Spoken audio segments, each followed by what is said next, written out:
Om Sahanavadu Sahanavadhanatu Sakavidyam Karavavahi Tejasvinavadhidamastu Ma Vidvishavahi. Om Shanti Shanti Shanti. Stapakaya cha dharmasya sarvadharmasvarupine avatara varishtaya Ramakrishna Namo.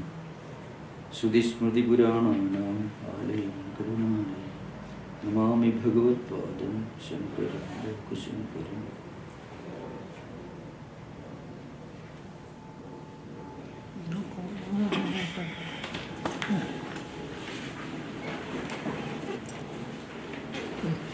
We are continuing the discussion.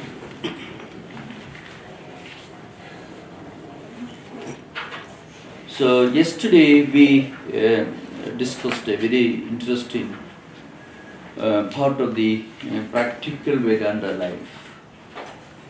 How frequently there can be some kind of a distortion or distraction or deviation from the path of Vedanta. Even the slightest deviation can perhaps take us away from our central path, and it can cause delays. Several cycles of lives can be delayed if we are not careful. So that particular risk is called, in the language of Shankaracharya, pramada. Pramada can be translated into carelessness, or maybe sometimes when we take things for granted, we lose it. So this frequently happens. And we found the example of Jadabharata. It's a very telling illustration of how a great king who made so much of sacrifices and so much of renunciation he practiced, and he went to a forest and meditated for decades, and still his mind plays a trick. So frequently we may do a lot of good work, as this king did. He saved the life of a little animal, baby deer, out of compassion. But then what happens, even this itself can become a trap. But it doesn't mean that we should not practice compassion. It's not at all means, it's the opposite of it. Even good actions, good deeds, good thoughts, though they are certainly far better than doing nothing, it is certainly far better. A person who does a lot of charity, with a lot of identification. I am a great philanthropist. I am using my estate or my wealth for founding a trust for one particular noble purpose. It's all very wonderful. It is certainly far better than doing nothing, in fact, because you are actually starting a spiritual journey when you do something noble, even a noble deed, noble thought, noble ideas. All these can be a very wonderful beginning. We are just entering the path. But what Vedanta says is, even this can sometimes can be a trap. A person who says he's very proud of his charity, philanthropy, his kindness, his mercy, or all his good qualities. Well, as I mentioned, it's certainly far better than doing nothing good. That person is far superior to a person who may not have any of those good qualities. But that is not an end in itself. Suppose we go on doing a lot of good things for others, with all enthusiasm, with all dedication, but without practicing a kind of detachment, dispassion. And then when we get the opposite results, perhaps, we may go to the other extreme. He was ungrateful to me. He didn't reciprocate. He didn't respond to me as I expected him to respond. That's why frequently I mention this point, rules of mathematics and physics and rules of life, human life, are totally different. So in a laboratory, if you put two chemicals together, you can certainly predict the result.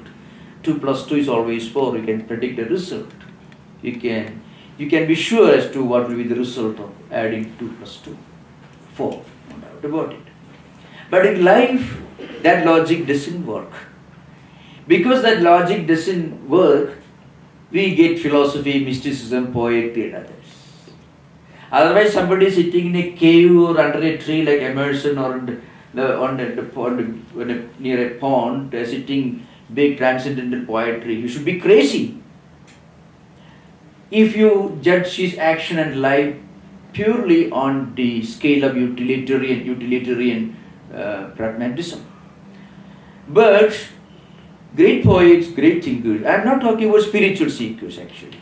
I am talking about those who could extend their imagination, their thought beyond today, beyond the reason of the immediate mental contemplation of thinking, immediate result, predictable result.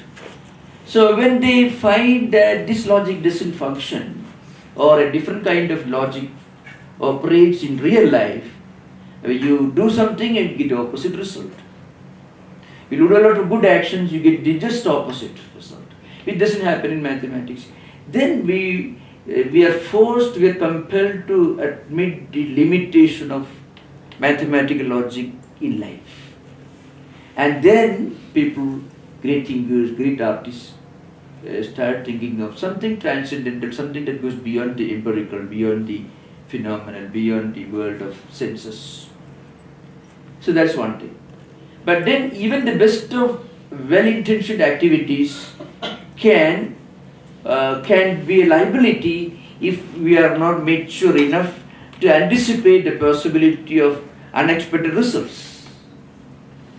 And the ability to withstand the unexpected or non-anticipated results and responses is dispassion, detachment. So do all the best you can and keep the mind away from any expected results. So that's what happened to Jadabharata. Suppose he had saved the life of the little animal, the deer, baby deer, and if he has not allowed that to stand out as a separate activity, then this would not have happened. He could have even considered the duty of looking after the little animal as a spiritual responsibility, as much of a karma yoga as he was doing meditation and japa. Then he would not have been caught. He would not be thinking of the deer and his destiny at the time of breathing his last. That's what we are coming to. There's an interesting line in the Bhagavata Purana. Before that, I want to refer to this sloka. Na pramadat anarthaka anyaha jnanina suswarupataha tato moha stado mohas tato ahamtihi tato bandhas tato vyatha. So there is no greater danger for a spiritual seeker, for a vijnani, than somehow forgetting the central principle of his own identity. It's called pramada, the forgetfulness. It could be due to indifference, due to negligence, due to the tendency to take things for granted. So when we become forgetful of our own true nature, and as a result of which we become fully identified with our own body or mind or intellect, then the result is delusion, and delusion leads to egoism. In fact, that really happened to this king. The king thought he was the protector of this animal. So that was his understanding. That was how he happened to think of himself as the protector of this animal, and this animal, protecting this animal as his sacred duty, and nothing more than that. He actually forgot his greater duty to himself, to his own spiritual sadhanas and practices, and instead of that, he considered looking after this animal as his prime duty and himself as the protector of this animal. That's why, this sloka says, Na pramadat anarthaha anneha. For spiritual seekers or for jnanis, there is no greater risk and danger and liability than this carelessness, pramada, or non-recognition of his own nature. From this problem, delusion comes, then egoism, and then bondage. That's why he had to delay his liberation by one life cycle. He had to be born again as a deer. But then again, the point is, he won't lose anything. He won't forget. He won't disown. He won't lose the spiritual wealth he has accumulated in his previous life. All the renunciation, all the sacrifices, all the wonderful deeds he did as a king. Because if you do a lot of good deeds as a king or as a householder, then only you have the right mindset to renounce. That's an important point, remember. So you find in Hindu tradition, these are 4 values, dharma, artha, kama and moksha. Dharma is ethical, moral, principles and certain do's and don'ts, certain strong sense of ethical moral code. So when we try to accumulate the needs, the requirements for fulfilling desires, that's kama. Then artha, or the instruments for fulfilling those desires, should be obtained through proper means, through means without deviating from the path of dharma, ethical values.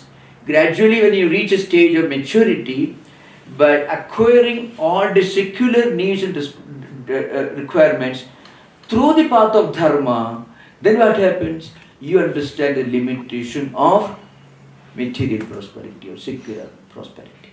So secular prosperity, wealth or success in professional life, in academic life, in business even, should be attained without deviating from the path of dharma. And then as a result, you understand the limitation of that prosperity. So that's a graduate, that's a promotion. Then we start thinking of something beyond prosperity. That is moksha, liberation. On the other hand, if people try to acquire their means for fulfilling their secular material desires, then what happens? They get stuck in this artha and kama, in this at the level of prosperity. For people who acquire a lot of wealth by resorting to improper means, foul means, they never reach a point of intellectual or cultural maturity, leave alone spiritual maturity. They won't even think of an intellectual, cultural, ethical maturity where they will start thinking of something beyond secular prosperity. I think in this you can find happening in the lives of very, very ordinary people. You find great industrialists who had some idealism. Maybe there are not many of that type today, because as we start resorting to the use of science and technology, the human element gets a backseat. So that's what happens. So when money becomes just a figure on the computer screen, and you are not actually aware of what you have got. On the other hand, people in the industrial capitals in the earlier era, like Henry Ford, Rockefeller, Carnegie, there may be problems with them. I don't say they are saints or sages, but then they have some idealism. Along with profit making, along with extreme obsession with wealth, still there was some kind of idealism. So that idealism sometimes prompts them to think, to loosen their purse once they succeed in their own industrial professional life. So actually it is a promotion, it is a graduation to a higher paradigm of life, where they start thinking of using the same wealth which they acquired, obtained, for which they worked very hard, but at least without deviating very much from the path of dharma. To some extent at least, conforming to the principles of dharma. When they succeed in material life, business life, then what happens, they start thinking of making use of this wealth for some higher purpose. It could be in the form of starting a foundation or a trust, or maybe for some agency for helping victims of Ebola, some from backward nations in sub-Saharan parts of the world. You find such things happening. Why? It's a gradual evolution. So on the other hand, if they acquire all this without holding fast to the principles of dharma, they get stuck on this and there is no promotion. So, for such people, there is an opening. There's a door open in front of them to higher life. But even at that stage, one should be careful. The story of this Parikshit is a grand example for pramada. A great king, who was a philosopher king, incidentally he was the grandson of Arjuna, who was Sri Krishna's disciple, the Gita. He was Abhimanyu's son. Abhimanyu was the son of Arjuna. So this Parikshit was a powerful king. And you remember, if you just analyze in terms of Indian chronology, according to conservative historians, could be around 4th millennium BC. So at that time, India of those times encompassed practically all the geographical region, right from maybe from Afghanistan to maybe Central Asian Republic to Far Eastern countries, and all the way from Azerbaijan, Kazakhstan, right up to Sri Lanka. This is a huge subcontinent, in fact, huge, maybe twice the size of today's India. Such a huge country. And this man was the emperor. And that was a time when the Vedas or Upanishads, they were being formulated in the present literary form. So he was a great king, and he ruled as an ideal king. There was a Rajarshi. Rajarshi is a person, Rajanasya Rishayasya Rajarshi. Shankaracharya says, one who is a sage in terms of his mindset. The mind of a sage and the efficiency, the secular enthusiasm, the efficiency of a king. If you can combine a king, his wealth, his success, his splendor, material splendor, and the calm, contemplative mindset of a sage. Altogether is called Raja. She was such a man. So not an ordinary person. So it was the duty, sacred duty of kings in those days to go about looking after the needs of the subjects. So part of that duty was looking after the sages, the hermits, who were living in forests. So in those days, wild animals were common. They used to attack, some of the wild men also, called demons, the mythological stories. They used to attack and create a lot of problems to the sages who used to sit in the forest hermitages, immersed in meditation. So this king was one day going about hunting wild animals and protecting the, hermits from all these problems. So one day he felt so thirsty, so hungry, and somehow he got isolated from his retinue, from ministers and other assistants who used to accompany him, soldiers and others. So he became so hungry and so thirsty and so tired and exhausted, and he happens to enter a hermitage. And there a hermit, a sage, is sitting, immersed in meditation, eyes closed, small hut. So he entered and he asked for a glass of drinking water. And the sage did not know, he was so immersed in meditation. So he didn't know the great king had entered her hut asking for drinking water. The king, for a moment, fell a victim to this pramada. He became haughty, angry and proud. I am a king and I am here going about protecting men like this hermit. And this man is sitting there, meditating. He doesn't do any courtesy, he doesn't even offer a place to sit and a glass of drinking water. He became so forgetfulness, so that's a pramada anarthaka anyaka jnanina. Even for evolved spiritual seekers, this pramada could sometimes come without invitation, unannounced. That's what happened to him. He became so proud, pramada came, carelessness.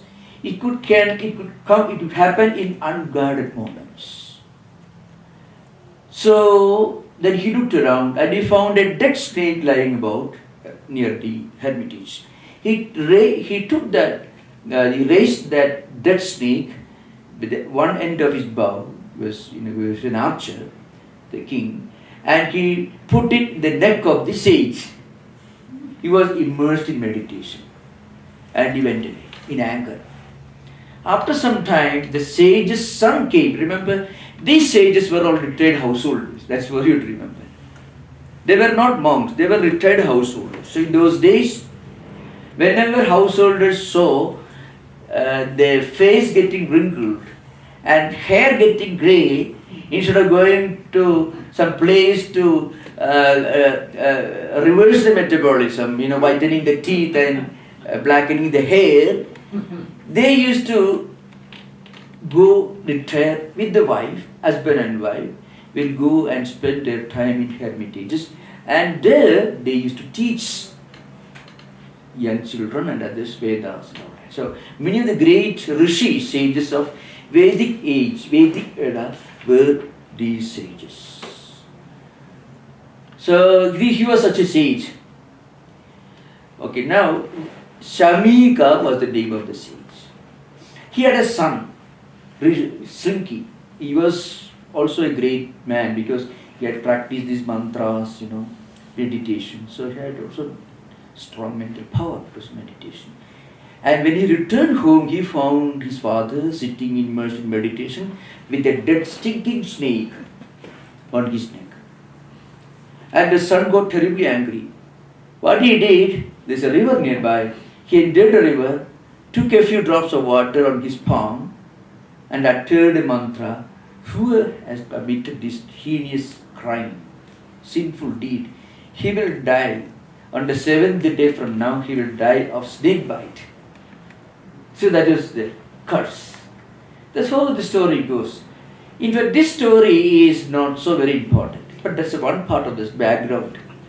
Now, the next part of the story is much more significant from a Vedantic perspective. Now, the sage opened his eyes and he came to know what his son has done to the king. He cursed the king to be killed by snake bite. The sage was so sad, grief-stricken, and he scolded his son and sent his disciples to the king's court, informing King Parikshit, see, his son has done such a terrible thing. I'm very sorry, but what to do? My son also is not an ordinary person because here I have taught him meditation, so you should not play with him. His words will come true, but I'm very sorry about it. Now, what was the response of the king? The king was not at all angry. That's the difference between a spiritual seeker and an ordinary person. So, when this king got this information about what had happened to him, in a way because of his own sinful deed, the king did not get angry. He could throw the searchlight into his own mind. I made a mistake. It was my mistake. I should not have insulted the great sage. So I had this pramada. For some time, in unguarded moments, we may do something. I'll say some objects, external visual, audio objects may attract our senses, and that will draw the mind towards those objects. Intellect also may get deluded, and then we identify with those things, and we lose our own sense of what we actually are. That's why it is said, every day we must read Holy Scriptures. You remember, there are there is a conversation between Sri Ramakrishna and this Guru in the Great Master, Totapuri. So Totapuri used to clean this water pot every day. And he said, the water pot should be cleaned every day, otherwise it may get discolored.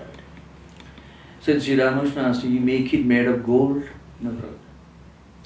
So making gold means reaching the highest spiritual experience. But you cannot assume we have reached that experience.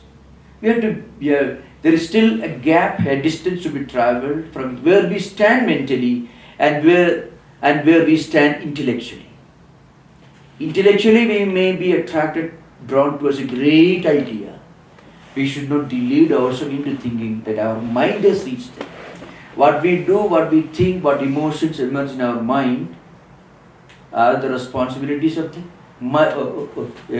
our emotions and feelings. That's what really guide our life, I suppose. Conviction should be translated into an emotional attitude and mental experience. So what happened, this king immediately understood his own mistake because he was a spiritual seeker. And what he did, in fact, that actually became indirectly a means for his own liberation. So a curse became a blessing to him. So what happened? He understood his mistake. And he understood the problem of pramada, his own mistake that he committed, the sinful deed in an unguarded moment, insulting a great sage. So he renounced his kingdom, renounced his palace, everything, and went to the banks of river Ganga. And he decided to sit there in meditation for 7 days, thinking that on the 7th day he will be liberated. Now many great sages of those times came to know this wonderful story. And they admired this king because the king had so much of spiritual wisdom that he was not angry. He, in fact, in the Bhagavad Purana says, I deserve this. This is going to be my path to liberation. And he left his kingdom, everything, and sat in meditation on the banks of river Ganga. Hearing this, a number of saints and sages came there to see this man, the great emperor, who had not become an ascetic. He had declared his own son, Janamejaya, as the next king apparent, higher apparent. And then one of them was Shuka. Shuka was a great. He was the teacher in Bhagavad Purana. And Shuka also had come there to see the great king and to bless him and to admire him. This is the way great kings should be here. So a king, he was a king on the one hand, he was also a great philosopher, he was also a great spiritual man. So that's what we are going to the end of this verse you find it. This Vivekachudamani. So when all these sages came, King Parikshit puts one question to Shuka, who was the greatest of the sages who were assembled there. The question is, Atha Prichami Samsiddhim Yoginam Paramam Gurum Purusha Sehayat Karyam Mriyamanasya Sarvata. This is the question. Now, suppose death is staring at you. You have only 7 days to live and a lot of money in the bank. So what will we do? Withdraw all the money, go to Hawaii? Or think something beyond this deposits, this wealth, this palace? So what should a dying man do? The literal meaning is, Mriyamanasya Sarvata means a person who is about to die, whom death is staring at his face. Atha Prichami Samsiddhim, please tell me what I should do. Then he continues asking these questions. Yat karyam nismartavyam yabhajaniyam nismartavyam, and what one should do, one should think of, how he should contemplate, how he should go about doing his duties and responsibilities, in what way he should pray, and so on. All these questions are put together. The king puts this question. In response to this, and the later part of the question is, Bruhi Yadva Viparya, and what he should not do. That is the more important part of the question. See, this question contains two aspects. One, what should a dying man do, and what a dying man should not do. The should not do is very important. So, in response to this question, Shuka advises the king what he should not do, what he should do. This dialogue is in the form of Bhagavata Purana. Bhagavata Purana is in the form of this dialogue, which Vyasa later wrote in his own words. Vyasa was this sage's father. The son was greater than the father actually. So, Bruhi Yadva Vivekachudamani, what he should not do. Then, in response to this, the sage addresses the later part of the question. Normally, what happens? People, every day, every moment, every second, people go on identifying themselves with the unreal, with the transient, with the non-net. As a result, they go after, their mind goes after different sense objects, and they go on struggling to fulfill their dreams and expectations and desires. And in the process, they get lost, they continue moving along this cycle of the wheel of samsara. The wheel of samsara means the wheel of worldly existence. Birth, life, rebirth, suffering and enjoyment. Going one after another, this goes on, this cycle goes on. But the wise person, the wise man or wise woman, should take a different perspective. Edavan Sankhya Yoga Abhyam Swadharma Parinishthaya Janma Labha Parapumsam Ante Narayana Smriti. The wise person should live differently. He should live in such a way that he will not think of worldly objects, he will think of God when he leaves this world. So there is an intelligent way of leaving this world. Just that there is an intelligent way of coming to this world and living in this world. Living and leaving both. So, Ante Narayana Smriti means when we leave this world, we should have God's form in our mind, God's names in our lips, and God's thought in our heart. This is the highest goal of human existence. This can be done in so many different ways. Sankhya Yoga, Abhyam Swadharma Parinishthaya. 3 methods are prescribed here. 3 yogas. One is you can use your intelligence, your analysis, your reasoning power. And then you will understand all that you find in this world is going on changing. They are not everlasting. So is there something behind all this which is everlasting, which is unchanging, which is permanent? What is that? This inquiry will teach you, will make you, help you to reach the highest spiritual goal through the path of knowledge or jnana, analysis of reality, absolute reality, or practicing karma yoga. Every noble action done without any selfish motive will take us one step closer to our spiritual goal. Or praying to God, bhakti yoga. All these are different methods by which one can live in this world so that he can leave this world with God's thought in mind. This should be the highest. Now here 2 aspects. One, the problem of pramada is demonstrated here. And also the advantage of being a spiritual seeker. So a spiritual seeker will be able to live in this world, but he will be able to take the flashlight and turn it towards himself. That a person who has no spiritual orientation will not be able to do. He will be turning the flashlight always the external objects. But a spiritual seeker waits for a moment and thinks and pauses and have a look into his own mind, and he'll be able to know where he went wrong and how to get out of this problem. That's what happened to Parikshit. So what I quoted now, for those of you who are interested, is 322nd verse I mentioned.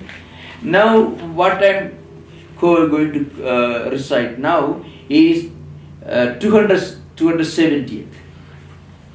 Because I am following a track of spiritual evolution, because this is a huge text, 585.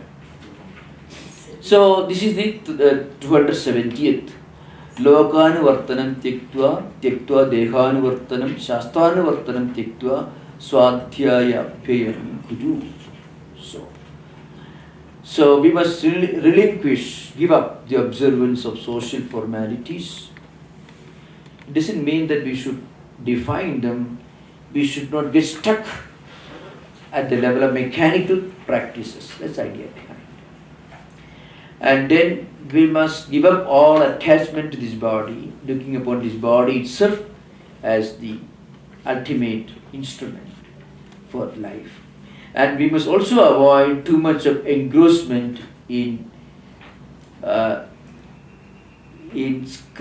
books and ideas which are not helpful to spiritual life. And then we must try to focus on ourselves. Now, towards the end of this text, Shankaracharya gives the picture of a spiritual seeker. How a spiritual seeker, how a spiritual aspirant, having reached the highest goal, can live in this world no matter whatever his profession, his duty, his work may be. This is 548th verse. So it is a famous verse. So Kuchit Mudho Vidwan Kuchidavi Maharaja Vibhavaha Kuchit Bhranta Saumya Kuchit Ajagarachara Galitaha Kuchit Patri Bhuda Kuchit Avamata Kwabhyavitita Charityevam Prajna Satata Paramananta Sukhita. So now here we have to remember very carefully, this is a picture of the highest, most exalted spiritual aspirant. A classic example of one aspect of the spiritual teachings in this particular verse you can get in the Gospel of Sri Ramakrishna, the Great Master. So in the Great Master, Sri Ramakrishna's life, you come across different kinds of spiritual seekers. Some of them are non-believers, some of them are even agnostics like the Dr. Sarkar himself, some of them very conservative orthodox devotees like Vijay Krishna Goswami and others. Some of them ultra-modern professors, academics and rationalists, first from the university, and some of them very simple men and women of faith. So you come across different sorts of spiritual seekers. Now in the Gospel and the Great Master you find frequently, once a while, another sort of people come to the explanation. They are not traditional devotees and they are not agnostics, they are not atheists, they are not orthodox and they are not ultra-modern. They belong to the most exalted type of spiritual seekers. You find perhaps a glimpse of what we are going to discuss in this verse. You get a glimpse, maybe you in the Philokalia you find, and in a most elaborate description you find the transformation that the great pilgrim underwent after he learned the Jesus prayer, how to remain in a state of perpetual prayerfulness. When in the way of a pilgrim, when the pilgrim eventually mastered the Jesus prayer from the Orthodox monk who took him to a private cell in his monastery and taught him this Jesus prayer, when he actually succeeded in the art of remaining always in a natural, spontaneous state of prayerfulness. Jesus' prayer everyone knows, it's written everywhere you find. But how to keep the mind always in a state of prayerfulness naturally, effortlessly, spontaneously. When this pilgrim actually mastered it, he underwent a complete transformation. He became so joyful within and without. He became full of compassion and sympathy for all creatures, all beings. As his love for Jesus reached its fulfillment, his attitude towards the whole world and towards himself, everything underwent a change. So there is a transformation from mechanical devotional practices to a natural, non-mechanical devotional idea. One is called Vaidhi Bhakti. Vaidhi Bhakti means you get up exactly on time, pray for half an hour, 1 hour, 2 hours, read the scriptures, and then you engage in all other activities. Again, the evening you do. So that is one way of. Well, it's needed. When you go to kindergarten, a child should be taught to practice alphabet, maybe in a big blackboard. Otherwise, he won't be able to master it. So the problem is this mechanical worship or Vaidhi Bhakti or formalistic worship can also become a prison wall. You may get stuck there. It's just like getting stuck in a kindergarten, not getting out of it. So that's one problem. We have to start somewhere. For that, we should set a set of priorities. We must have a discipline, a timetable. Every day we must get up in the morning, should do prayer, meditation, reading. Fine. But the problem is, we may interpret this as the end of spiritual life. Just like interpreting kindergarten as the highest level of education. That's the problem. So those who have transcended these levels and reached the highest level of spiritual experience, they break away from these prison walls of mechanical disciplines. They don't go contrary to it, they transcend it. It is not contradiction or conflict, it is going beyond. When you reach the university, you go beyond what you study in the kindergarten and primary school. But what you study is an improved version, a more complete picture of what you studied in earlier schools. You don't contradict it. So that's the picture you get in this verse. So you find in Sri Ramakrishna's Gospel and Great Master. Suddenly one man comes and he has got a mango plant in his hand. And apparently he doesn't take bath on a regular basis. And he doesn't follow any discipline. But he looks upon the whole world as a play of the Lord. And he considers the whole humanity as an expression of the divine. Everything that he sees in this world, when he looks at the skies, the mountains, the clouds, and he dances, he enjoys, oh, what a glory of the Lord. So, if a person reaches a point where everything in this world reminds him of God, then he doesn't have to follow the mechanical practices. Such an exalted spiritual seeker is presented here. That's the Kojit Mudo. Oh, sometimes he behaves as if he is an abnormal person. He is somewhat out of the way. So sometimes he behaves in a very, very odd manner. 48 is the verse, so you can take this 48.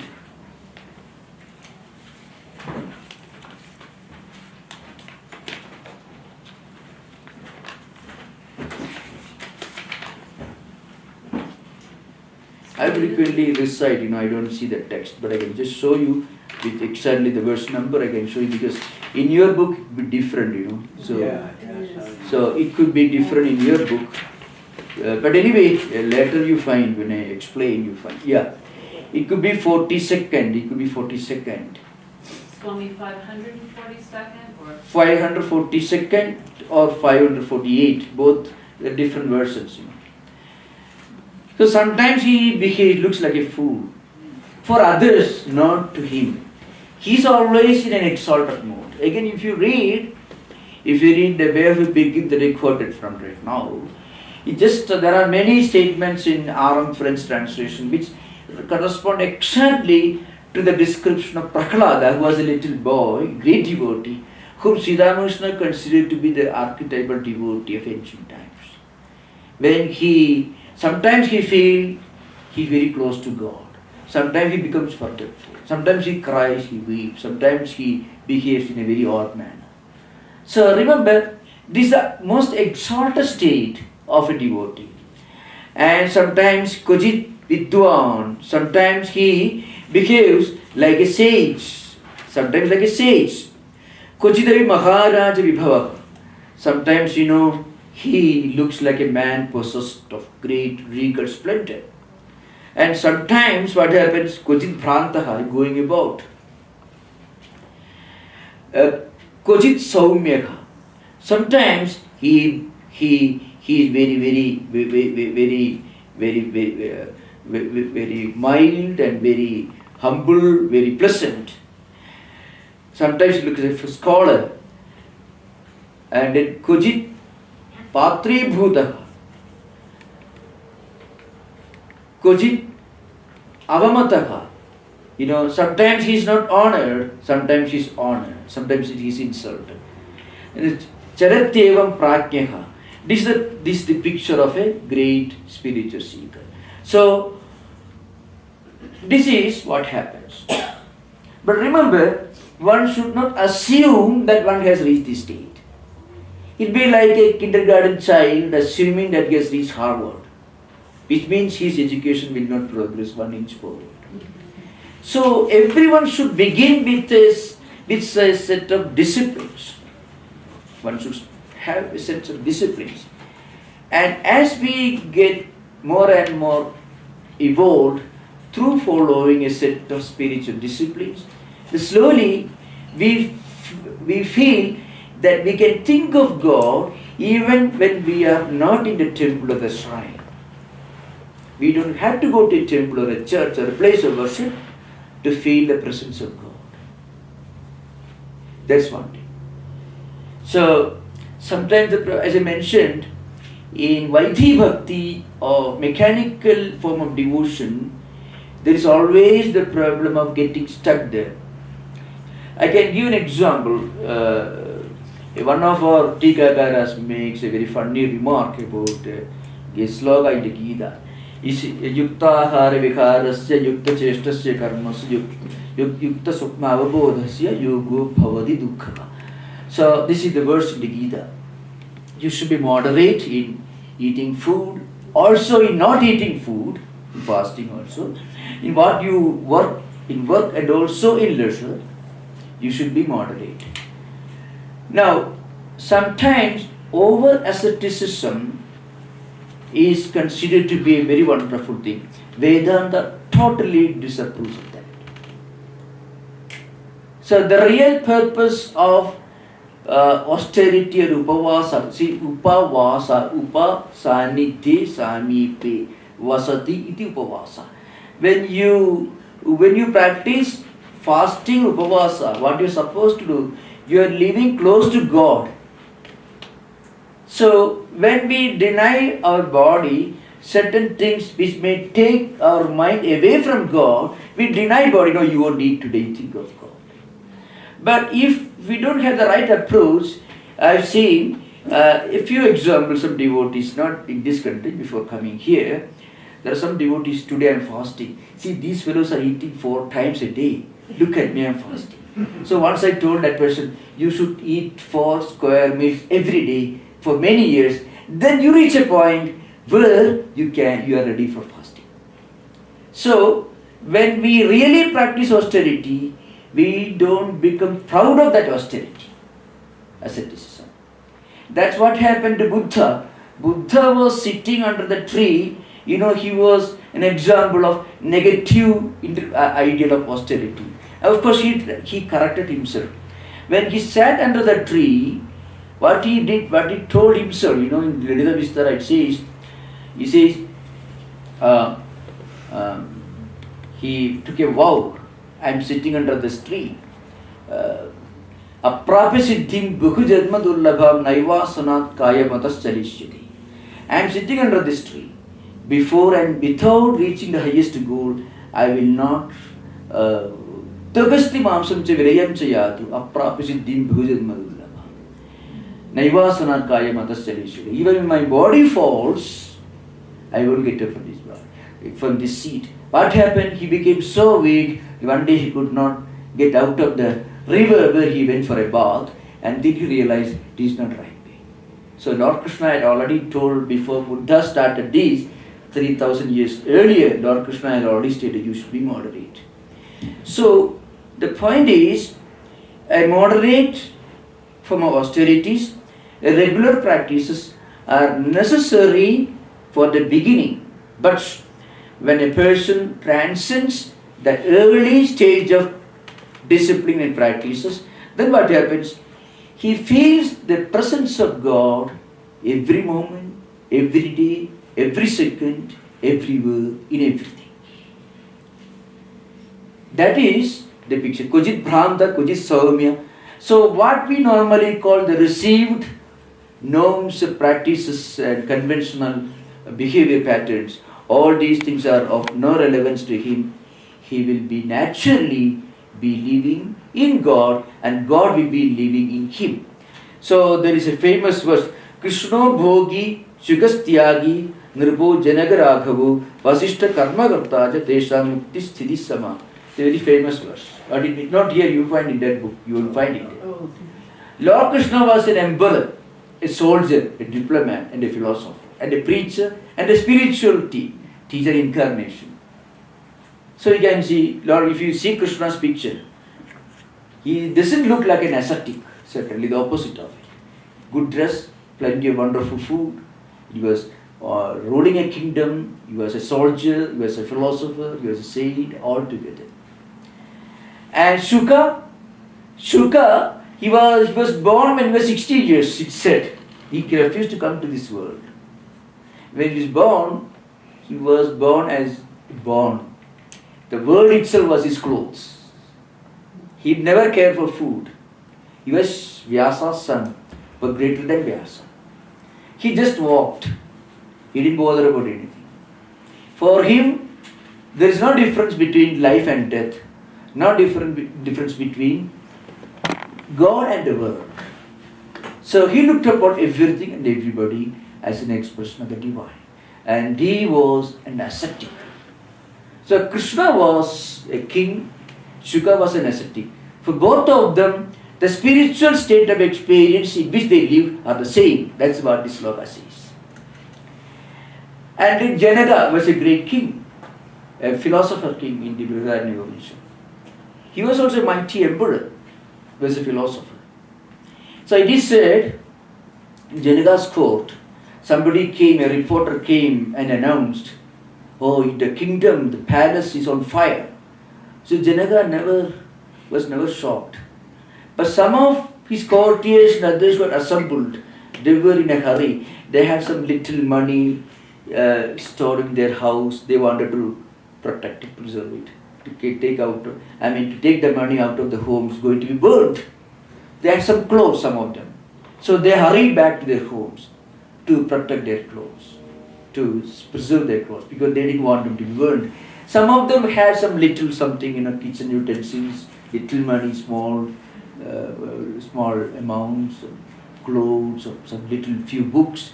They were in a hurry, so they didn't have time. They were all immediately running away from the court.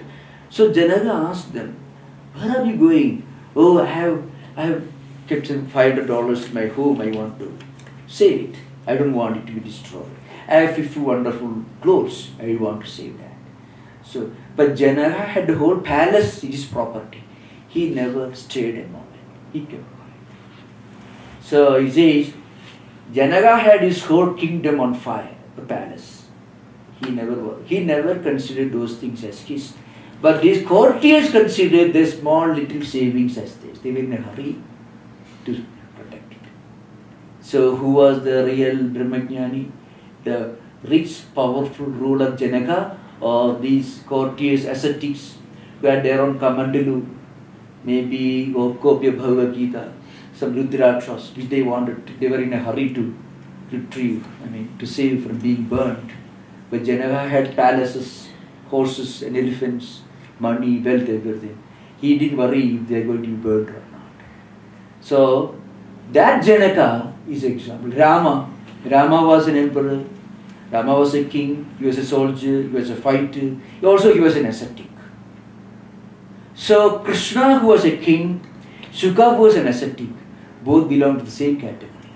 Krishna, being a king, could live the life with the mindset, the attitude of an ascetic. And Janaka was an emperor, didn't feel he had anything in this world. So also Rama. Vasishtha, he was a priest. His job was, wherever some kings or some people performed some rituals, it was his duty to go there and to supervise, to chant the mantras, to supervise the performance of the rituals. And that Vasishtha, all of the Mukti Sthiti Sama means the status, the spiritual status of the spiritual progress, the state of Brahmajnani that they have reached are the same. The king, the emperor, the ascetic, the priest. Same. So that means it is state of mental attitude. You can see another example. So what this verse tells you is, one can reach this state of spiritual progress no matter what profession one is practicing. But dispassion, vairagya, renunciation, and a state of mind which always contemplating on Brahman, the all-pervading spiritual reality, the immanent spiritual reality. Once this is there, one can reach this goal. Another, maybe a greater example is found in the Mahabharata. In Mahabharata, there is a Vyadha Gita. He was a butcher, professional butcher. That's again the story where a housewife is a preacher and an ascetic is a student, a mendicant. So a mendicant practiced meditation for a long time sitting under the tree, and one day he found there was a disturbance above, and he found two birds sitting, fighting, quarreling, making a lot of noise. So he got angry. He looked at them, they burned to ashes. He was very happy. I have some occult powers. And then with that sense of pride, he walked, and after some distance, he stood in front of a house and he shouted, Bhavadi Bhiksham Dehi. Just like the Franciscan friars used to shout, asking for prayer, alms for Saint Francis. That's what he used to do in medieval times, Franciscan friars. In Europe, not in America, of course. It will be problematic here. So during the Middle Ages, the Franciscan friars who were very poor used to go about asking for alms. Like that, this ascetic stood in front of a door of a house, and when he shouted, a lady from inside, maybe the kitchen, shouted back, please wait for a minute, sir. The ascetic got angry. Here I am, a great mendicant who had the power to burn these birds. And this housewife, this lady, this woman, is telling me to wait. But the moment this haughty, angry, arrogant thought flashed across his mind, a feminine sound came from the kitchen. Sir, don't get angry. There are no birds here for you to burn to ashes. No, the ascetic was a great man. He had the wisdom, spiritual maturity to be humble. So he realized his mistake. That's the main difference between a spiritual seeker and others. A spiritual seeker can sometimes, as I mentioned, turn the flashlight into his own mind and realize, well, I made a mistake. The ascetic became humble. So he approached her, could you tell me who is your teacher? So she said, and if you walk some distance, a few miles, you reach market. And there you find a gentleman sitting there. He's a trader. You can approach him directly. So he followed her directions and reached a meat market. And when he followed the direction of the lady, he actually reached the doorstep of a small shop where a meat seller was selling meat. Butcher, Vyadha. As soon as he reached there, several miles walking, this man, oh, you were sent by the lady. How this ascetic was wondering how the lady could understand what happened under the tree when he burned the birds into ashes. And again he wondered, who could have informed this butcher about my encounter with that housewife? So he was highly impressed. He stood there waiting, and the butcher asked him to wait for some time, then unfolds what is apparently a far greater poem than Bhagavad Gita, which is Vyadha Gita. In fact, Bhagavad Gita became such an immortal spiritual classic because Shankaracharya touched it with his magic hands. He wrote a commentary on Bhagavad Gita, so it became so universal, so profound. It is now far greater than Vyadha Gita because of Shankaracharya's commentary. So what it means is, no matter what profession you are doing, one can always reach this stage. Now, it doesn't mean that it is an ideal that is dangling far above our heads, something remote and distant. No. Right in front of us, the door is open for everyone. Whatever we do, whatever we think, whatever we speak, all these, if we can do with a different perspective, means whatever karma we are doing, if we can do the karma yoga, it becomes a freeway, a royal highway that will take us to the highest spiritual goal. Vedanta will tell you, if not in this life, next life. So, we should remember very well, when we learn these great metaphysical classics, we may get away with the impression it's a remote, distant idea. No. Everyone, no matter what his or her profession is, can start his own spiritual or her own spiritual journey right now, this moment, by taking a different perspective towards whatever we do in our everyday life. So that's the uniqueness of this message. Now we will have interaction for about half an hour, and then we may continue this discussion tomorrow, the last session. Okay, 25 minutes we have got, right? So Swami, Yeah. in the very beginning you mentioned, you defined pramada or error as forgetting who we are. Yeah. Could you elaborate on that a little bit? Yeah. What really happens, when our senses, mind, the sense of hearing, sense of touching, all this, when they connect with the sense objects, mind also is dragged towards the sense objects. Then we develop a desire towards those things. Somehow we develop an attachment or aversion towards these objects. When this happens, mind is connected. When mind is connected, what happens? We interpret ourselves to be this mind, which is contracting all these sense objects. The moment we can think that we are the Atman, this mind is naturally turned towards external objects, but my nature is different. Then the impression of the sense objects did not reach her mind.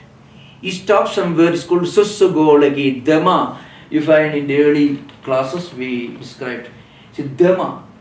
Dhamma is the art of limiting the movement of these sense impressions or terminating the sense impressions in the herb of the senses so that they won't reach the mind.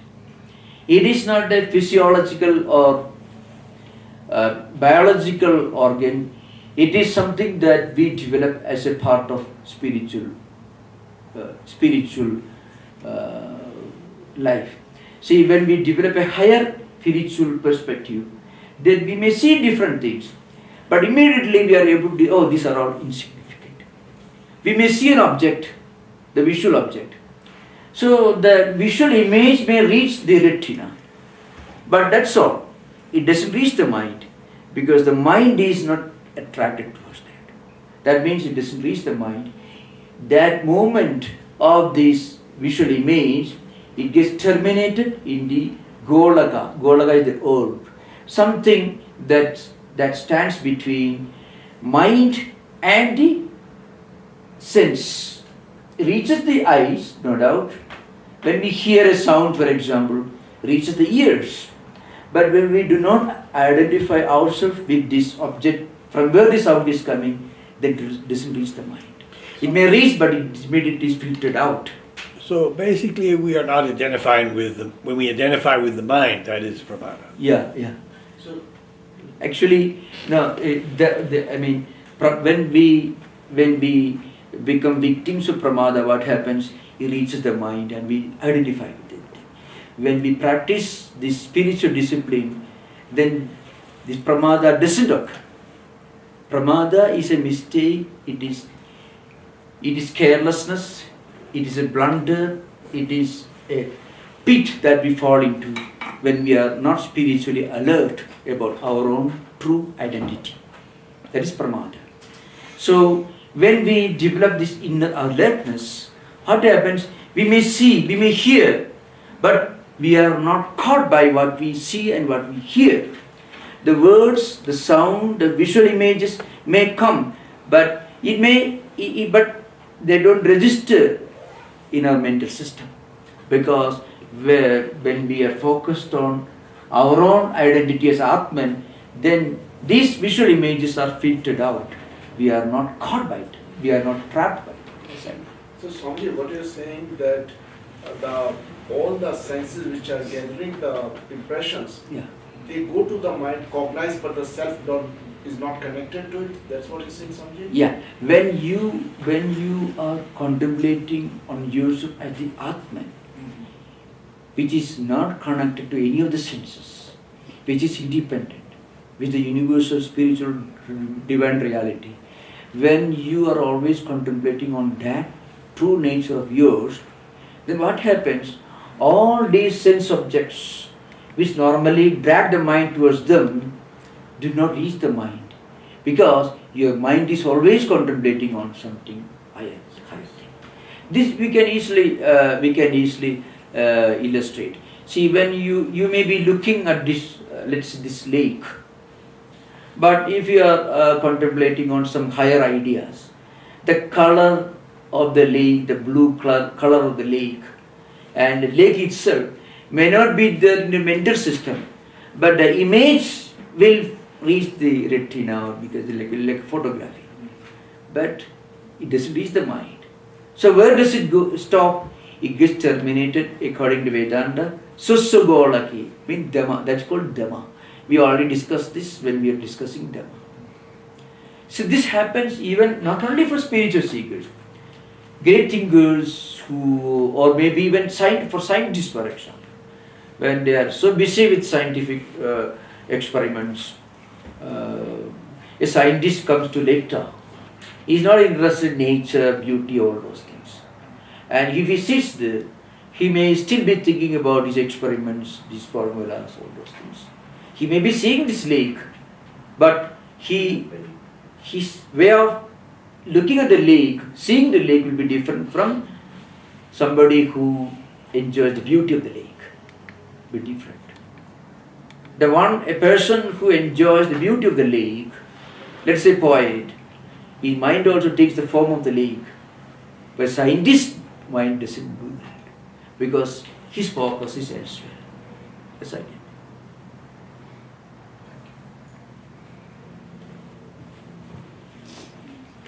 Swami, so many of the stories that you have brought into these classes involve humility, Yeah. and a rediscovered or discovered humility. Yeah. And I'm struck by how important that is. Yeah.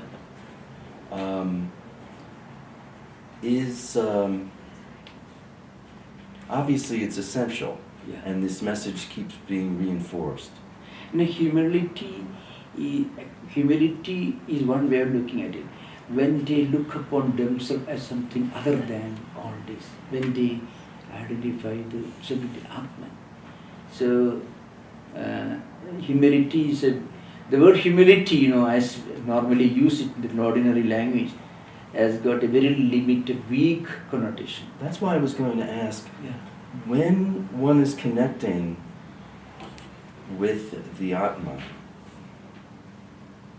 how is it that there's, I have a problem with the words in formulating this of course, question, yeah.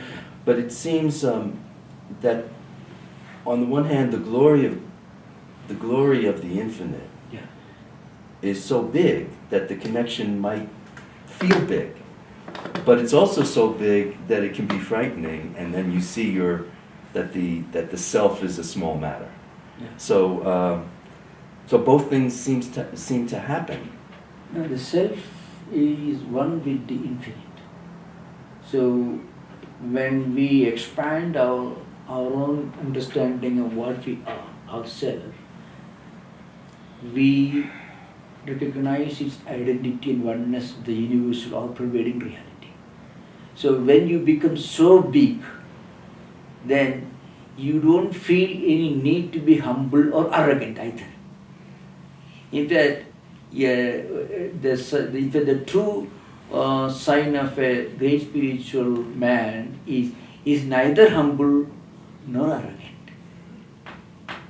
That's an important. Tulyaninda Studir Mauni. He doesn't praise anyone, and he is not shocked or jolted or devastated by the opposite of praise. So that is a state in which a person remains identified in himself. That person, how he operates in this world. I can give the most classical example of how such a person operates in a highly competitive mechanical world. I cannot give a better example than that of Swami Tattwamayananda. Swami Tattwamayananda, who is the founder of this old temple here. If you read his life, something very interesting. He was wandering in the Himalayas as an ascetic. You can see his picture, wearing some kind of a rags with a beard, and he was wandering about. That's when I wandering ascetic. And if you see his picture here, we were dressed totally different. So he could not have wandered in the Himalayas with this kind of modern dress. Nobody will give him arms. You follow? And if you had followed the same dress code in San Francisco, you won't be able to build up this temple.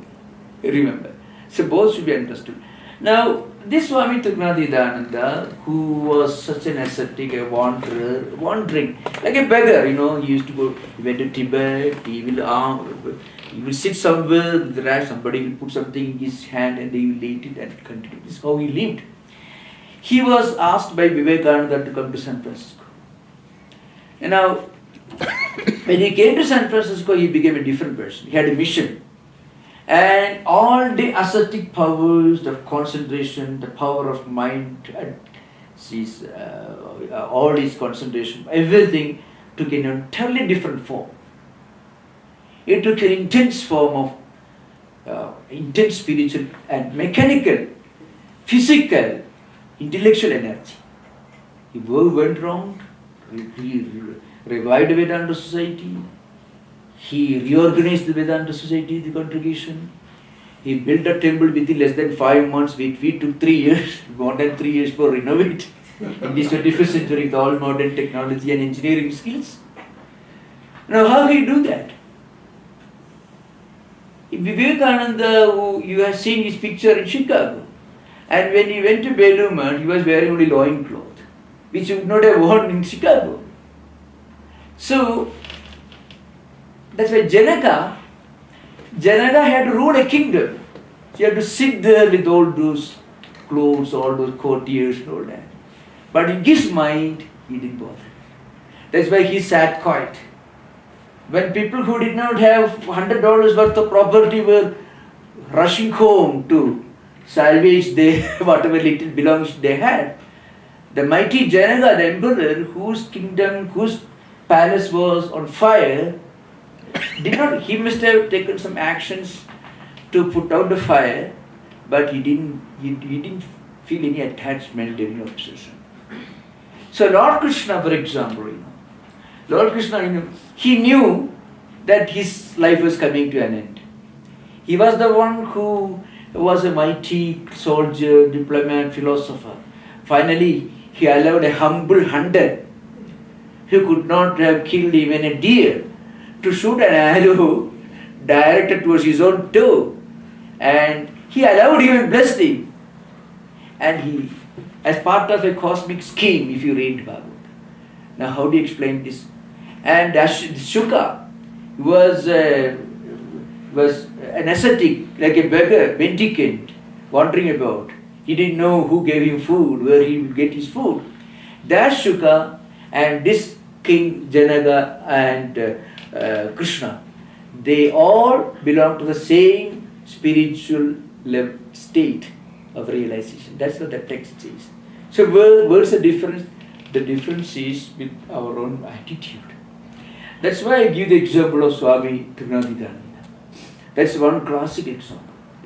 I have read many, but within such a short period, so much of energy, almost the determination, the dynamism and the focus of a CEO who is, there are CEOs who are specialists in salvaging companies which are facing ruin, they come and take some quick action.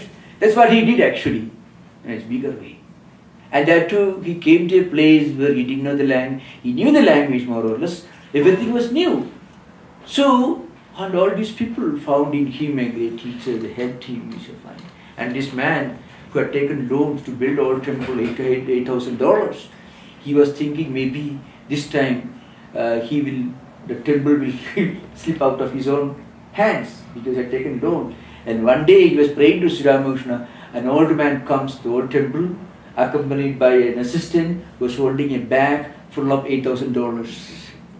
That is the money he was supposed to give to salvage the temple he built. He was thinking bag will take it away. So how do you explain all this? And all it with a sense of renunciation, total detachment and dispassion.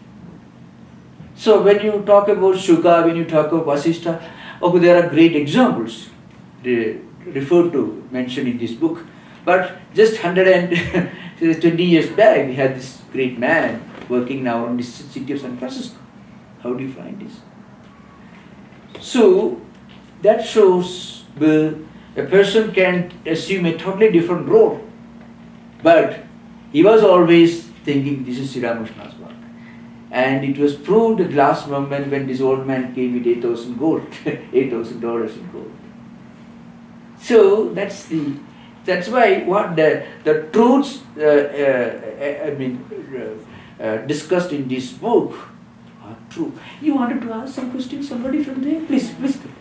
Oh, I just Please was thinking about Holy Mother's perspective of make the whole world your own. Yeah. So that I was going to ask you, so that when, say that your senses go out to the sense object, but you don't have to filter it because that object is divine. Yeah. Is that what Holy Mother meant? Yeah. You have to filter it when you are still a spiritual seeker. When you reach this high level of spiritual experience, then you won't feel the need to filter out. So you can find when Swami Tattwamayananda was about to die last moment, he called his disciples to his side and recited Brahma Satyam Jagat Satyam. Brahman is reality, real, the world also is real. So the world and the Brahman both are real. This is the experience dimension.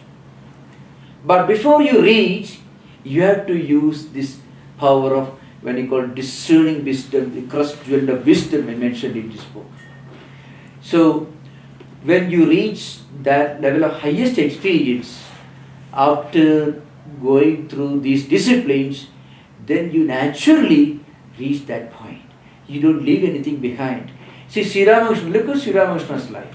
When he came to Calcutta, he was not willing to take food offered to Divine Mother Kali. He was not willing to eat the food. offered to Mother Kali. So he started doing puja at the Vaishnava temple. Just imagine. He was so orthodox, so conservative. That was his family background.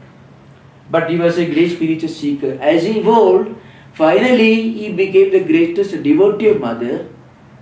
And he was very particular about taking bath in Ganga, plucking the flowers, bilwa leaves, all this, very conservative. Finally, he could not pluck flowers because he found the flowers, bilwa leaves, all embodiments of Brahma. So he could not pluck it. But he didn't start with that. So frequently, that's why it is important to remember a great ideal we must have, but we must also recognize the ideal we must reach through the path of experience and not a concept. So that should be understood. So what Mother says is, at the highest level of devotion or Advaita or any spiritual path you take, when you reach the highest level, you feel an identity with the whole creation. At that time, naturally, you feel that way. That's what Mother says. But Mother addresses this problem from different angles. Sometimes when people came to Mother to complain, then Mother said, you should look at the whole. That ideal Mother gave. That ideal. But not that those disciples or devotees to whom Mother said this had reached that goal.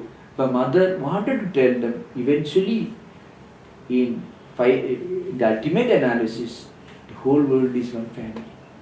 That ideal Mother gave.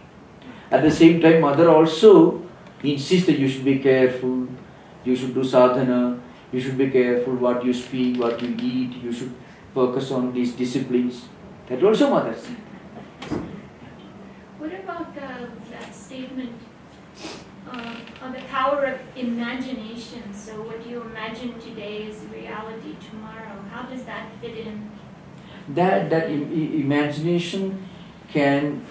Imagination becoming real is okay for advanced spiritual seekers. At the early stage, mind will go on imagining all sorts of totally ridiculous things. So one should not attribute any kind of reality to those imaginations. Imaginations can be a great help, but before it becomes a great help, we must all practice a lot of disciplines. Mind otherwise will imagine totally unhelpful, undesirable things, which can be a stumbling block in spirituality. So first thing is that one should follow certain disciplines. So that's why mind should be fed with good food. And it means reading, listening, somehow connecting, associating with any positive spiritual idea that will give the mind good food. And slowly, mind will take that form.